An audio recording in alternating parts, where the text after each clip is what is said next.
Des d'Esquerra Republicana ens preguntem exactament on és l'alcalde en aquests moments. Hem vist com és evident que hi ha un problema de seguretat, perquè en molts barris de la ciutat hem vist a boscos que s'han creat patrulles veïnals, hem vist baralles amb violència al centre, al barri del Port, hem vist evidentment les problemàtiques que hi ha als barris de Ponent i també a Llevant, i per tant ens preguntem on és l'alcalde, perquè en principi és ell el qui porta la carpeta de seguretat ciutadana. Així ho va dir a la campanya i així ho va defensar sempre. De fet, en va fer bandera.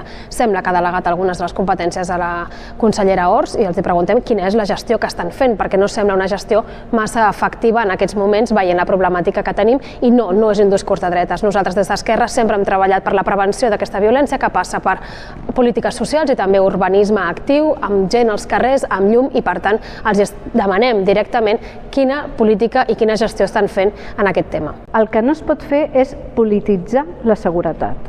Les associacions de veïns, les federacions veïnals han de tindre línia directa amb Guàrdia Urbana, amb Mossos d'Esquadra, per quan tenen un problema a la seva zona de seguretat ciutadana poder moure els fils i poder fer una trucada, anar directa amb aquests serveis de Guàrdia Urbana i Mossos per poder solucionar aquest tema el més ràpid possible.